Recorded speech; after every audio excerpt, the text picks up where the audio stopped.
Well, good morning, guys. Welcome back to the channel. Wow, I can't believe it's been a week already since we've done the upgrade to the van. You know, we are actually parked not too far away from Hungerford this time. So a lovely little hotel called the Littlecote House. So huge amount of history here. So yeah, we're going to just pop down in, go and have a look and see what's here.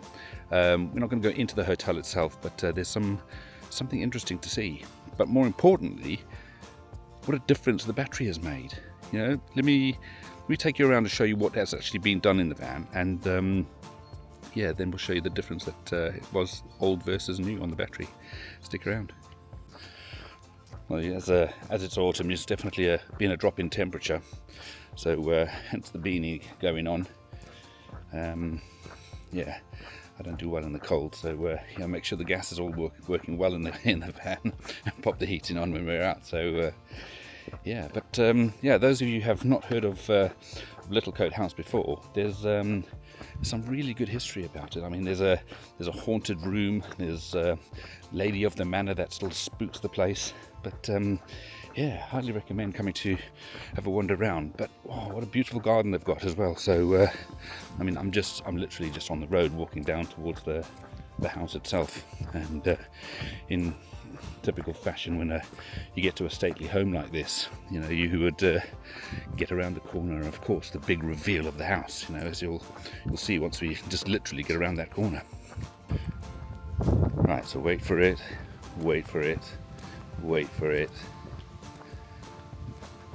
And it's probably too far away from you guys to see, but it's absolutely magnificent. As you come around the corner, the sort of big house reveal, you know, down this single path road that goes directly into the entrance part of the house. The red leaves, red coverage on the parts of the house as well, just making it look extra special. What an absolutely beautiful house, though.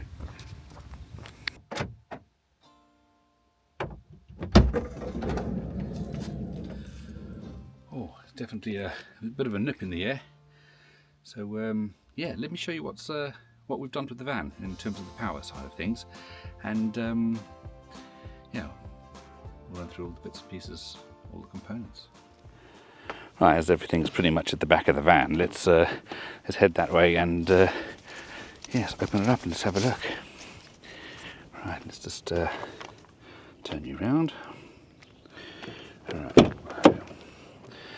Oh, one thing I did learn about the van is that there's a small little button that is literally here on the Persia box. So if you push that button, it allows you to open up the door much wider. So, well, there's a lesson in that. I didn't know we could do it. Hey, there we go. So yeah, everything's a lesson nowadays. Let's just put that back to where it was. Open up the other one. Right, so let's get some light on the matter, and let's get a torch. In fact, let's start above the bed. Right, this van's got a pretty small solar panel on it on the top, and inside this cupboard we used to have, in fact, let me get up there properly, just bear with me. Right, so in this top cupboard here, we've just put a smart solar controller. You know, the van itself doesn't have a very large solar panel, and it's just got the one. So we put an MPPT 75/15. I think that's 15 amps. I think it might be 75 watts. I stand corrected. But the old solar controller was literally charging the leisure battery that was in the below cupboard, as well as it was a trickle feed to the main cab battery. Now that's quite handy, so you know, I didn't want to lose that functionality, but the MPPT controller that I've got now only charges the one battery, so I needed to go and add another trickle charge, and let's go down underneath the bed now. Let me show you what that looks like, if I don't fall down and break my neck. Right, let's open up this cupboard here.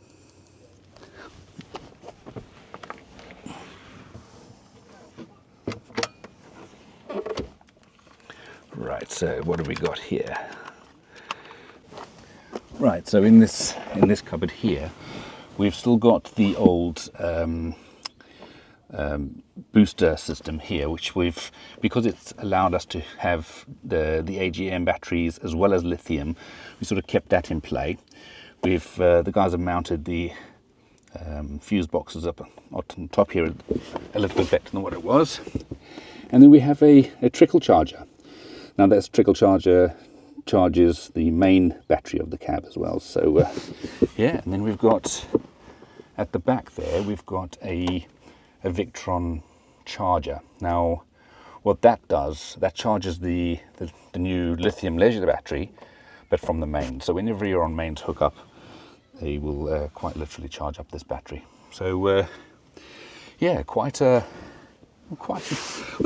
upgrade. It's upgrade in terms of the battery.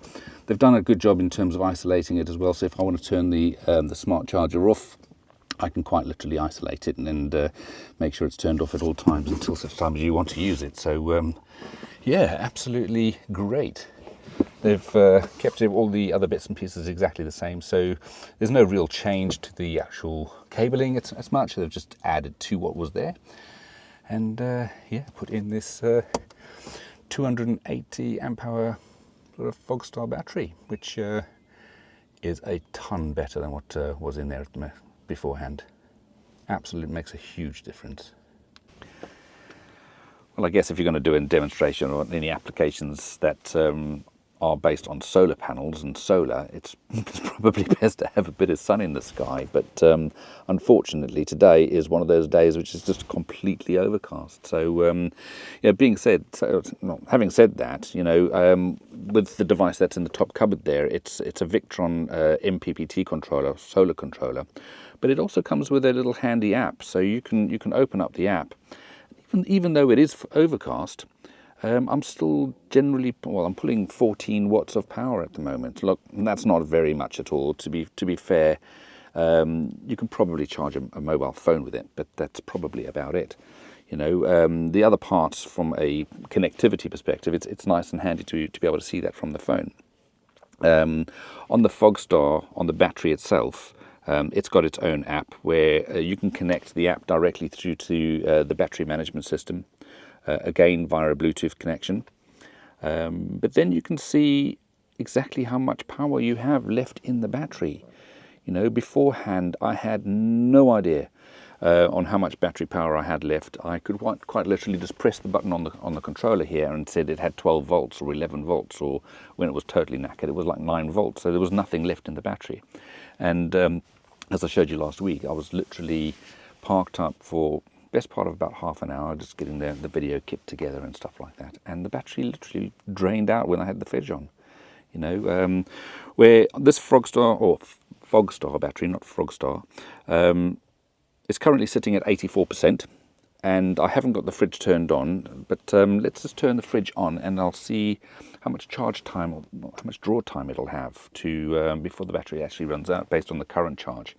And I'm sitting at 234 watt hours left, or sorry, amp hours left. So let's just turn the fridge on. Right, so fridge is on. Just wait for it to kick in and do its thing. Right, I can see it's starting to draw 34 watts. It's now drawing 38 watts, and it's drawing currently 2.8 amps. 2.8 amps is currently what the fridge is drawing. But what's good to note, in this bottom corner here, we currently have 78 hours worth of running time on the current charge of the battery, and the battery's not even full. So yeah, it's dropping a little. It's running 3.6 amps now, so it's starting to cool. Well, starting to use the fridge for a fridge. So bearing in mind the fridge hasn't been on for a couple of days, so it's going to probably need to run a bit harder to get back down to the temperature it should be, and then yeah, and then it'll probably kick off again. So currently pulling 54 watts and 3.8 amps. So yeah, really impressed. I can actually see what's going on in the battery. I can see how much charge is there. Now, naturally, we're going to be trickle charging from the from the solar panel. We saw the booster, the battery booster at the back of the van. So what that does is when I'm driving, the driving will automatically charge the battery there as well. So it's getting charge, a decent charge when I'm driving. It's getting a trickle charge from the solar, and of course you've got the electric hookup system. If you're plugged in on a campsite or wherever you're plugged in, you could quite literally charge the battery from that point of view as well. So yeah, really impressed. I think it was the guys have done a super job. The guys that did it was Southern Motorhome Centre in Bracknell. So it's Mike and I think it was Andy that actually did the work, did a superb job. Yeah, in, out, honestly, they did a really good job in a good time as well. So and their prices was reasonable. So yeah, that's the battery upgrade done. So now we're currently running on lithium iron phosphate as opposed to the lead acid battery. So I'm glad to see the back of that.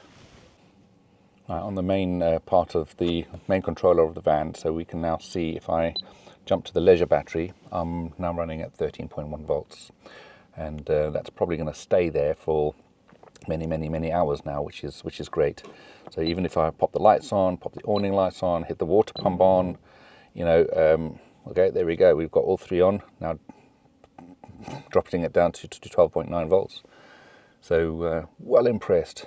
So pretty much that's everything running, with an exception of the heating system, which uses a small fan and then is powered by the gas to actually heat the van. So yeah, very impressed.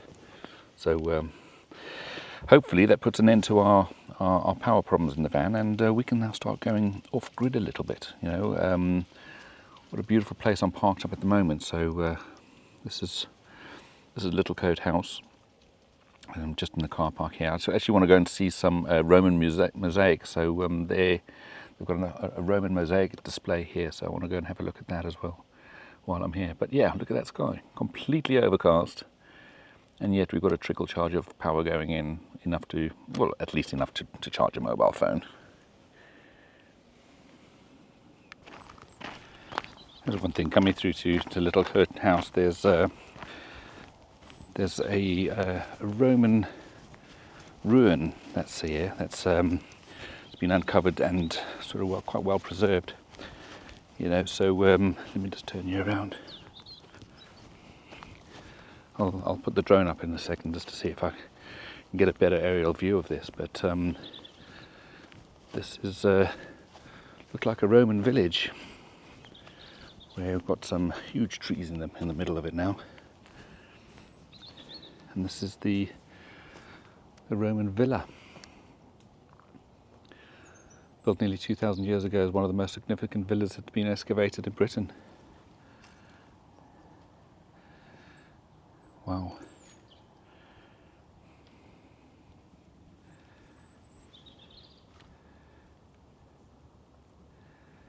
Yeah, it's quite incredible.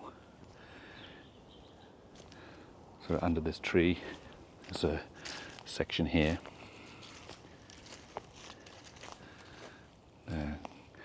Quite a large building this would have been.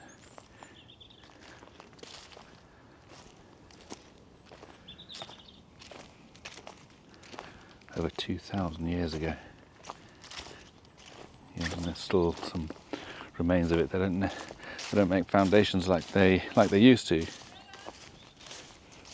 all right. Come on then. It's a dog being inquisitive.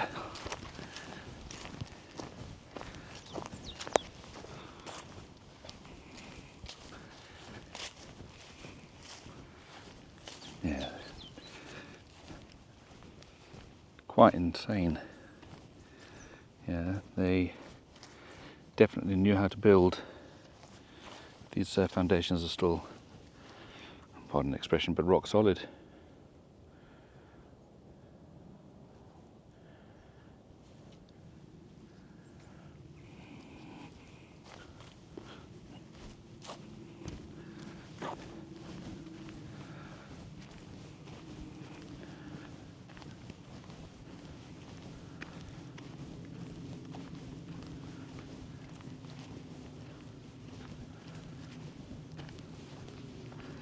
Must be a bit of an outer building. We'll go and have a look at the sign in a second. But this more looks like a bit of a swimming pool more than anything else, with a paddling pool end. I'm sure not, but there's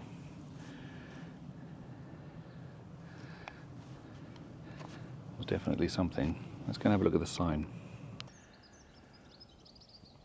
Well, there's a bit of history. And a bit of a fact for you. Did you know Littlecote is the largest, most complete Roman villa on display in Britain? You know, so this building in front of us, so obviously we've got the entrance, central hall, and the bath suite, with extensions with later bath suite never completed. So yeah, that's possibly the little sort of paddling pool area, if you like, down to the bottom of that particular part of it. But quite incredible.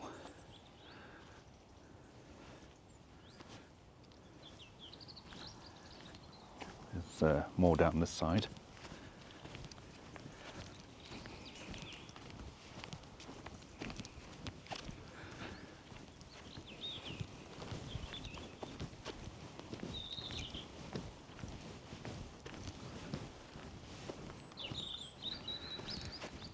I must admit, the engineering that they thought of so many years ago, back in Roman times, 2,500 years ago, was absolutely phenomenal. Phenomenal. Get that word right.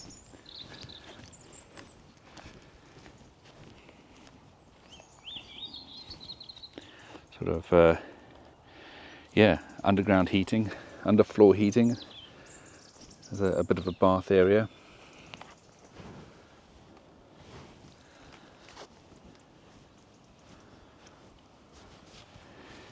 Yeah, these sort of bricks and underground pathways, if you like, were quite literally the underground heating of the day.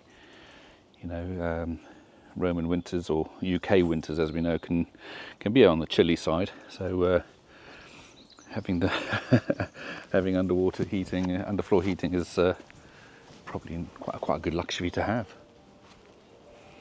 Yeah.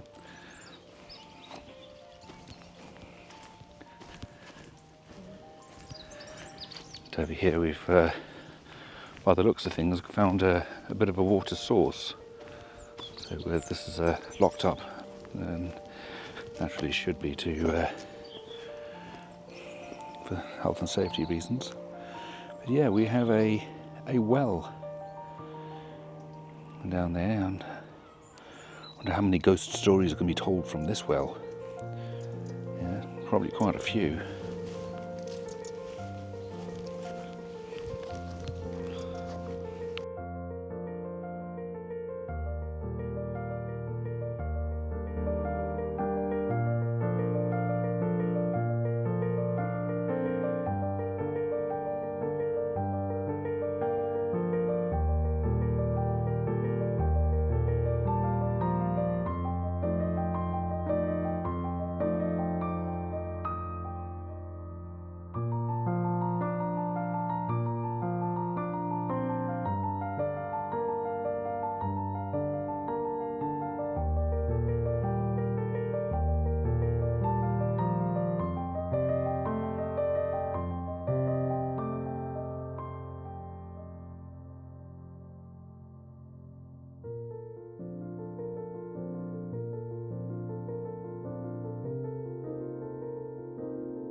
And the last part of the display is the actual Orpheus mosaic in the reception hall. So this is a very, very complete mosaic from way back when. But have a look, guys. It's been so well looked after. You know, and to get here, you can just come and have a look. There's no charge to get in. Yeah, I mean, this is, they say, the reception hall itself. So the parties and the knees ups that would have happened here back in the day, I guess. And yeah, out to the other parts of the Roman villa. Very impressive.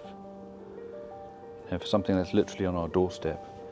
You know, I don't think we come out here often enough. You know, this must have been a huge building. You know, just this part alone. I mean, look at the size. I mean, there's no walls in the middle of this particular one. So this must have been a grand hall of sort. Yeah. Wow. Well, that's it for another video, guys. Thank you for coming along. Thanks for joining me on this one. You know, we've got the power sorted out in the van. We just popped out to Littlecote House to come and see the mosaics. You know, I haven't been here for a little while now, so thought it well worth a visit. But for next week, we are off to the Caravan and Motorhome show. So we're heading out towards the NEC in Birmingham, and yeah, let's go and see what we can find there. You know, leave the cards and credit cards at home because. Yeah, van stuff, guys, it's addictive. So yeah, thanks again for joining me. If you like this kind of content, give me a thumbs up, subscribe if you haven't already, and we'll catch you on the next one. Cheers.